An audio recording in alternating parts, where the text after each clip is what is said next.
એક વખત જીવને એમ થઈ જાય કે ભગવાન મારા છે અને હું ભગવાનનો છું, એટલે દરેક પરિસ્થિતિમાં એને ભગવાનની કૃપાનો જ અનુભવ થાય. જે સુખની પરિસ્થિતિ હોય તોય ભલે, દુઃખની પરિસ્થિતિ હોય તોય ભલે, એને ભગવત કૃપા જ દેખાય.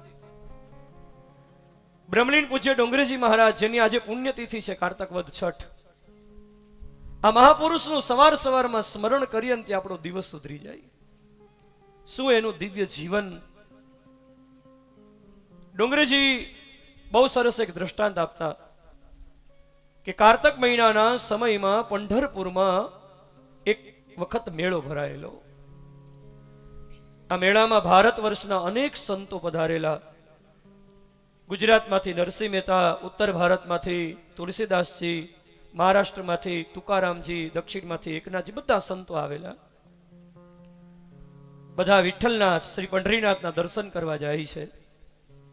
નરસિંહ મહેતા ભગવાનના દર્શન કરવા આવ્યા ને તો નરસિંહ મહેતાએ કહ્યું, પ્રભુ આપની મારા ઉપર એવી કૃપા છે કે મારી પત્નીનું મૃત્યુ થઈ ગયું, સારું થયું, ભલું થયું, ભાંગી જંજાળ, હવે સુખે ભજીશું શ્રી ગોપાળ.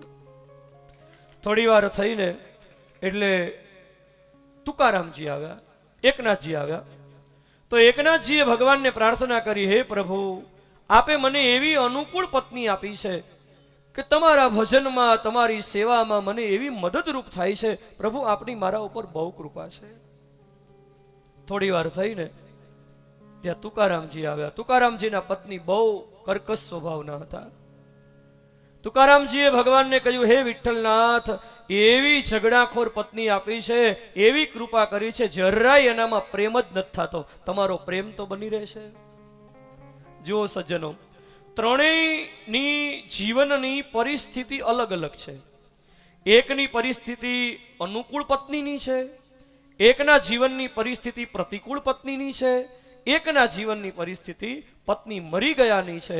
પણ ત્રણેયને ભગવદ કૃપાનો અનુભવ થાય છે. એટલે દરેક વાતમાં ભગવાનની જ કૃપા એને દેખાય છે કે આમાં મારા ભગવાનની કૃપા છે. માં બાળકને કડવી ગોળી આપે તો એ માની કૃપા જ હોય બાળક ઉપર, અને મીઠી ગોળી આપે તો એમાં બાળક ઉપર માની કૃપા જ હોય. થપાટ મારે ને માં તો એમાં બાળક ઉપરની કૃપા જ હોય. એમ જીવનમાં સુખ આવે તો સુખને આપણે ભગવાનનો પ્રસાદ માનીએ છીએ.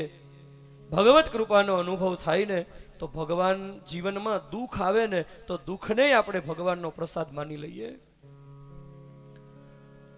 એક વખત એક રાજા અને એનો પ્રધાન બંને જંગલમાં જતા હતા. એમાં રાજાને એક ફળ હાથમાં આવ્યું. તો રાજાએ એ ફળ જોયું, પ્રધાનને આપીને પ્રધાનને કીધું, લ્યો પ્રધાનજી, આ ફળ છે ને એ તમે અડધું ખાઈ જાઓ અને પછી મને અડધું આપો. પ્રધાને ફળ લીધું, છરીથી સુધાર્યું, અડધું ફળ ખાઈ ગયા, અડધું ફળ રાજાને પાછું આપ્યું.